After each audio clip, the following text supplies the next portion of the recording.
참여 주님. 오늘은 추석을 앞둔 주일입니다. 그래서 여러분 추석 준비 잘 하셨어요? 추석을 맞이해서 멀리 있는 가족, 가까이 있는 가족 한데 어우러져서 서로 만나게 되고 또 좋은 시간 가질 거라고 생각합니다. 또 가족끼리 모이지만 서로 또 오랜만에 만나서 즐거운 시간도 가질 수 있는데 또 그렇지 못한 가정도 없지 않아 있지 않을까 싶습니다. 그래서 오늘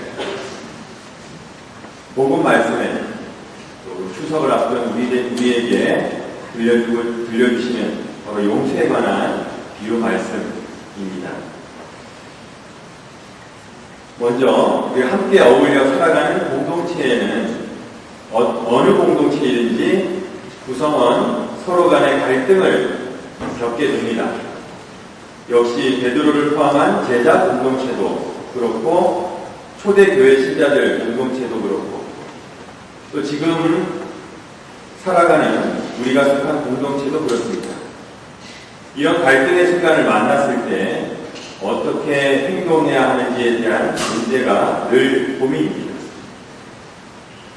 구약 시대에는 동태복수법을 근거로 해서 눈에는 눈, 이에는 이로서 받은 만큼 똑같이 되갚아주는 것이 법칙이었습니다. 그러나 예수님께서는 복수하지 말고 용서해 주어라 라고 말씀하십니다. 속옷을 달라거든 겉옷까지 내주고 오른뺨을 치거든 왼뺨마저 내밀 것이며 1000걸음을 가자고 강요하면 2000걸음을 가자. 달라는 사람에게 주고 꾸려는 사람의 참을 거절하지 말라고 하십니다. 더 나아가 원수까지도 사랑하라고 말씀하십니다. 제자 베드로는 예수님의 이런 가르침을 듣고 궁금한 것이 생겼습니다. 그러면 도대체 죄 짓는 사람을 어느 정도까지 용서를 해주어야 한단 말인가? 그 당시 관례상 이스라엘 사람들은 한 번 용서해주거나 아니면 2번 용서해주거나 많으면 한 3번까지는 용서해주기도 했습니다. 베드로는 예수님의 제자답게 큰 마음을 먹고 7번 정도 용서해주면 되겠냐고 묻습니다. 그러니까 예수님께서 뭐라고 말씀하셨어요? 7번이 아니라 77번까지라도 용서해야 한다 라고 말씀하십니다. 이 완전함을 뜻하는 7이라는 숫자를 77번 이전 성경 공동번역 성경에서는 70번씩 7번이라고까지 말씀하심으로써 그 용서의 정도에 대한 한계를 없애버리셨습니다. 예수님께서 용서의 횟수로 말씀하신 7번과 또 77번이라는 숫자는 예수님의 유일한 표현이 아니라 구약 성경의 바탕을 두고 있습니다. 성교 시대를 거슬러 올라가 보면 카인과 아벨의 이야기가 나옵니다. 하느님께서 동생 아벨의 재물을 기꺼이 굽어보시고 자신의 재물은 굽어보시지 않으시는 것에 화가 난 카인은 아벨을 질투하여 죽이게 됩니다. 그 대가로 자신의 땅에서 쫓겨나게 된 카인은 하느님의 형벌로 인해서 이방인들이 자신을 죽일 수 있다는 사실에 두려움을 느끼고는 하느님께 애원합니다. 그러한 카인을 보고 하느님께서는 그에게 표를 찍어주시어 아무도 카인을 죽이지 못하게 하시면서 이렇게 말씀하십니다. 카인을 죽이는 자는 누구나 7갑절로 앙갚음을 받을 것이다. 그때 7이라는 숫자가 나옵니다. 그리고 카인의 후손 중에 라멕이라는 사람이 있었는데 그가 아내 둘을 불러놓고 이렇게 이야기합니다. 카인을 해친 자가 7갑절로 앙갚음을 받는다면 라멕을 해친 자는 77갑절로 안갚음을 받을 것이다. 지금까지 보듯이 예수님께서는 구약의 동태복수법, 가인과 아벨의 이야기를 보듯이 안갚음의 법칙을 용서와 사랑의 법칙으로 되돌려놓으십니다. 죄인에게서 나타나는 분노와 진노의 상태를 의인들에게서 나타나는 인내와 자비의 상태로 우리들의 삶이 변화되기를 바라십니다. 예수님께서는 이어서 매정한 종의 비유를 말씀해 주십니다. 임금님이 있고 10,000달란트를 빚진 사람이 있습니다. 그리고 이 사람에게 100데나리온 빚진 사람이 있습니다. 여기서 화폐의 가치를 살펴보면 대충 이렇습니다. 1달란트는 6,000데나리온입니다. 한 데나리온은 한 노동자가 하루 동안 일을 하여 벌 수 있는 품삯입니다. 하루 동안 일해서 번 품삯이라 제가 전에 한 만기를 한 적이 있었는데 그때는 하루 수당이 3만원 정도였었어요. 지금은 제가 여쭤보니까 한 10만원 정도라고 하는데 맞아요.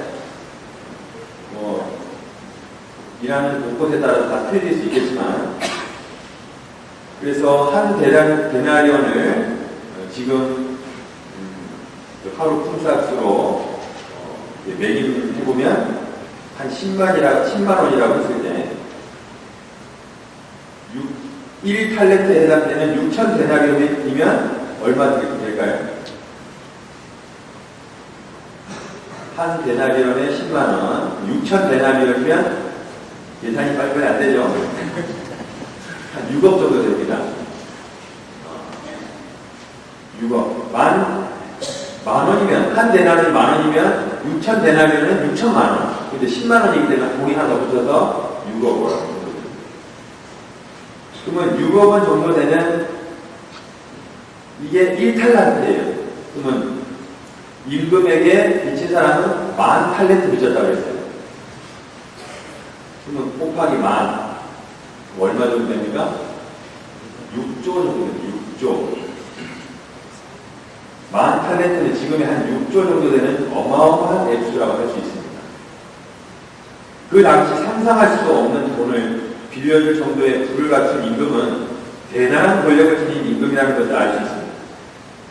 이 이야기에서 비유로 든 임금은 바로 하느님이심을 알 수 있습니다. 또한 이 비유에서 보면 그 당시 죄에 대한 개념을 빚의 개념으로 이해했다는 사실도 알 수 있습니다. 그러고 보면 늘 죄를 짓고 죄를 용서받는 우리는 하느님께 빚을 진 사람들입니다. 그것도 10,000달란트를 빚진 사람과 같은 어마어마한 빚이라고 할 수 있습니다. 그런데 자신에게 100데나리온 빚진 이웃을 용서 못하는 사람의 모습이 바로 우리들의 모습과 별반 다를 것이 없습니다. 우리는 죄를 짓고 그 어마어마한 빚을 탕감받기 위해 하느님께 보혜 성사를 통해 자비와 용서를 구합니다. 그런데 보혜 성사를 통해 받는 보석은 얼마나 됩니까? 묵주기도 몇 달, 아니면 주님의 기도 몇 번, 아니면 성경 읽기, 아니면 성체조배. 우리가 짓는 죄에 비해 받는 보석은 정말 아무것도 아닙니다. 그 자체로 하느님의 자비가 얼마나 큰지를 실감할 수 있다는 겁니다. 이 사실을 볼 때 우리가 무슨 죄를 짓든 용서 못하실 것이 없음을 알 수 있습니다. 임금으로 비유되는 하느님께서는 우리가 짓는 죄로 인한 어떠한 빚도 다 탕감해 주실 수 있는 상상조차 할 수 없는 부자이시기 때문입니다. 하느님께서 먼저 우리를 용서해 주셨습니다. 우리가 청하기만 하면 우리의 빚을 모조리 다 탕감해 주십니다. 하느님의 엄청난 용서, 빚의 탕감을 받은 사람으로서 우리도 역시 이웃의 빚을 주저함 없이 탕감해 주어야 합니다. 그러지 못하면 이 악한 종아라는 하느님의 질책을 면하지 못할 것이기 때문입니다. 오늘 일격수에 나오는 집회서의 말씀을 가슴에 늘 새겨야 되겠습니다. 자, 다 같이 한번 따라해 볼까요? 복수하는 자는 주님의 복수를 만나게 되리라. 복수하는 자는 주님의 복수를 만나게 되리라. 내 이웃의 불의를 용서하여라. 내 이웃의 불의를 용서하여라. 종말을 생각하고 적개심을 버려라. 종말을 생각하고 적개심을 버려라. 계명을 기억하고 이웃에게 분노하지 마라. 계명을 기억하고 이웃에게 분노하지 마라. 늘 잊지 않고 기억하며 살아야 되겠습니다. 그리고 이 독서는 우리가 이 세상을 살아가면서 용서해야 하는 이유와 삶의 중심을 어디에 두어야 하는지 가르쳐주고 있습니다. 우리는 가족과 이웃과의 관계 속에서 서로 간의 빚 관계만을 생각하는 좁은 시야를 벗어나 나와 하느님과의 관계가 우선시 되어야 한다는 것입니다.